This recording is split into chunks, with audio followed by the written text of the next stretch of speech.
Hello, everybody. Welcome to a wonderful video chat on Loot Level Chill. My name is Chris White, and I'm joined by Mr. Adam Cook. How are you, sir? Hello, I'm good, thanks. Good. We're going to talk about, as you can see, Blades of Fire, which, after the preview, said it looked very much like my kind of game, mixed kind of game. So I'm very excited to know why. I asked why, but I want to know more. So give it to me, Adam. Well, so it's an interesting one, right? Because it's not often like this happens with a game where you don't know anything, you don't know it exists, then it exists, and it's out in it's May, mid to the end of May. This is a game from MercurySteam, who you may know from the Castlevania Lords of Shadows titles, or you may know from them doing Metroid Dread. So this is a studio that's kind of risen. But it is published by 505 Games, and there was a lot of rumours about it. And not only have they now announced it, and it is Blades of Fire, I went to play it at a forge, no less, an actual working blacksmith's forge. I was very jealous about that. Which was cool, if I'm honest with you. I'm not normally blown away by them things, but it's pretty cool and a clever idea. The game itself, I am very, very much impressed by. Because whenever you see a third-person action-adventure game, well, let me ask you, Chris, you see a trailer for a game, it's got third-person hack and slash, what do you think? I'm expecting God of War. Okay, so that's the other one. I was going to say most people seem to think, it'd be a Souls game. Right, okay. Because I feel like there was a point in time where the kind of God of Wars, the Bayonettas, the Devil May Cries ruled that sort of genre, and then once FromSoft came along, everyone seems to be making Souls-likes, and that's not a dig at them because I enjoy them very much, but I do feel like a lot of games are not being that just character-driven action-adventure anymore.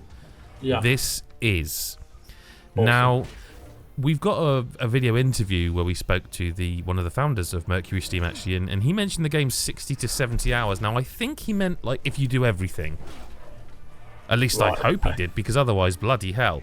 That's a But lot. this isn't a game that does things differently, but that at times you also feel familiar about. So it is a hack and slash game, and the combat is basically... Well, let's put it this way. So much has Souls games become the norm that it took me quite a while to get used to the controls of this, because the attack buttons are on the face of the controller, and they are all 4 buttons of the face of the controller. Okay. So triangle will do an overhead attack. X, so I played on a PlayStation 5 controller, X will do like an underhand, and then obviously left and right attacks for the square and circle. Okay, so you can combo them in that respect. Like I found that if I was using a hammer and I did a right hand swing with circle, it would combo then from like an uppercut almost move and then into an overcut. This, I'm jumping ahead a little bit because the weapons in this game are mad, because you start out and you've got like a couple of weapons and you can quick switch. The reason this game feels so different and why it stands out is that I won't get into the lore too much because I think there'll be time to do that down the line. But basically, you have a special forging hammer, which is one of the... You mentioned God of War. There's a lot of parallels in this, like the sort of mythos, the kind of not Norse gods, but like there's I think it is like the 7 gods that forged the world with their hammers, and you've somehow got one of them. I do know how. I'm just not going. I don't think I need to spoil it. Yeah, it's part of the early game.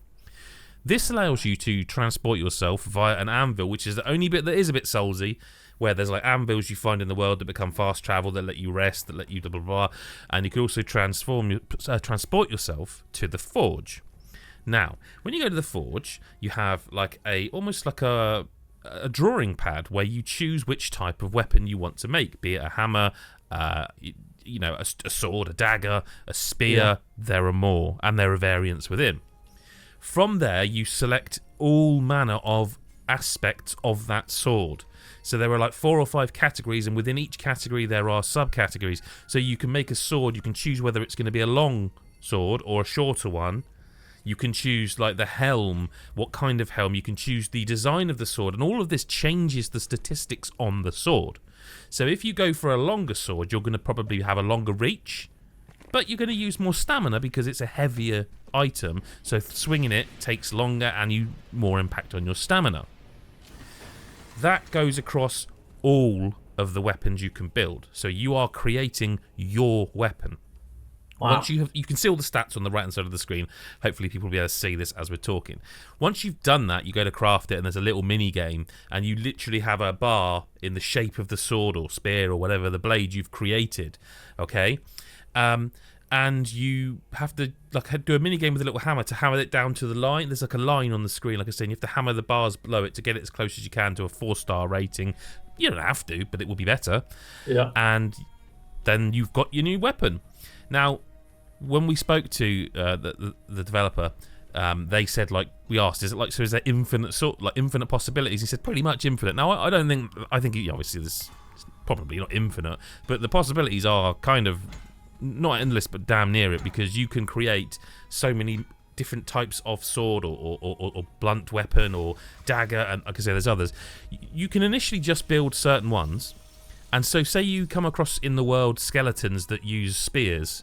If you kill, I think for them it was like 50, and they're really easy to kill. They're like grunt enemies. You kill 50 of them, it'll unlock the ability for you to now craft a spear. That spear, that type of spear. But you can also find in the world, via solving little like environmental puzzles or things like that unlock different parts of it. Like I say, you can find a helm that will then change that part of the weapon. So this is a huge thing. Yeah. And really seems deep. But for those who are worried and watching the footage and going, oh, I don't know if I want to do that, once you've done one, you can actually just go reforge that specific weapon, as long as you have the parts for it. Because that's the other thing. As you progress through the game, you're finding parts by it's like you're killing enemies, they drop loot, basically. You find steel, all sorts of stuff. And as you progress, and even in the sort of 3 hours and plus I played of it, you could find better materials, and it's got a tree that's building out. You can see the materials are going to get better and better, so you can get better and better weapons. And the only, I would say, Souls-like thing of this is that when you die, you don't lose anything apart from the weapon you were using. You sort of fall onto the floor and your weapon goes into stone, and you have to corpse run back and just get that weapon back. Or you can just be like, I don't really care. Weapons do have degrading they degrade, and you can repair them. So this weapon stuff is a huge thing, which plays into the combat system. So like any game like that, you can click right R3, and you can home in on that enemy, and they'll have a red, yellow, or green outline. If it's green, you're going to do full damage with the weapon and stance you've got. Yes, I said stances, because not every, but each weapon, if you press R2 when you're just stood there, you can change from like slashing to stabbing. So there's all this to take in, and then you'll find an enemy and it's yellow. What that means is he's going to absorb like 60% of the damage on his armor, so you can kill him, but ideally you either want to change to stabbing because he's like got chainmail on or something. Or no, it'd be the other way around for chainmail. Or maybe it's red, and if it's red, your weapon's going to do jack shit, right? Okay. All this is happening in a third-person action-adventure world where you are exploring this world, and it's one of the things I picked up on that I thought was really interesting is, I don't know if you've noticed this, there are a few games that have started to do this where voice acting has changed. Very much before, voice acting in games would be like the traditional Hollywood performances. We're starting to get games now that have, and they stand out for it, and I think like Banishers was one where the voice acting is like, it just feels authentic and different, and you're like, it really stands out. This has got that.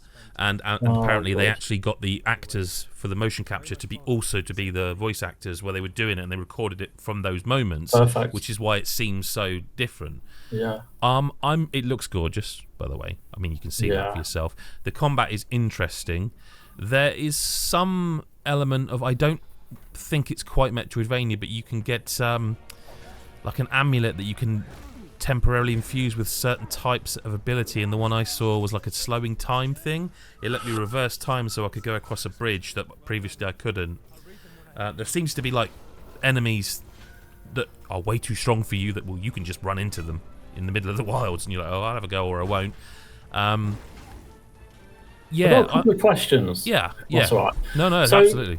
One of the questions, you forge your own weapons. Yeah. Do you have to go back somewhere to do that, or can you do it as you play? Like, can you do it on you, or do you have to find a forge? You have to no. So the forge you can teleport. There's like the forge is not in the world. It's like this weird mystical kind of maker's forge, and any anvil you find, they're the checkpoints where, like I say, you can rest, repair, or just fast travel, Right, or bro. travel to the forge Yeah. from there. So it loads into the forge, and there's there's the 2 bits that you can do in that forge, but it's a separate place, the same every time as far as I saw that you would visit. Yeah, no, that's cool. Yeah. That makes sense. And then weapons. I know obviously it's in a previous sense we haven't seen the full game. Were you able to carry around only a couple of weapons, or maybe more? Or... I had no issue with it being inventory running out of space. You can go into your menu and you can set them to quick bars, because obviously you've got health icons, health potions and stuff as well on the D-pad. What I think, if I remember correctly, you held down R2 and you can flick the right stick up or down to go through your sort of quick bar that you've set there. You just go into a menu and go, right, these are the 3 I want over here. In fact, I think you can go to 4. I'm not sure how many, but you can certainly put them over there. There's loads of space for weapons, and there's loads of weapons, like the variation. And another thing is there's loads of enemy variations. Like you can hold down any of the face buttons for like a strong attack. It's sort of come out of nowhere, this, and really I'm like, cool. this seems really cool. Awesome. Yeah, nice. Well, if you want to find out a bit more about Blades of Fire, you can go to Loot Level Chill and read the preview. Blades of Fire comes out May the 22nd. And yeah, if you can't wait, then like I say, read or rewatch this video over and over again. Adam, thank you for joining me. Welcome. Cheers. No worries. Also, if you don't mind, like, subscribe, do the usual YouTubey things, and head over to our Patreon, Loot Level Chill, where there's all kinds of stuff on there. Thank you all for watching, and we'll see you next time.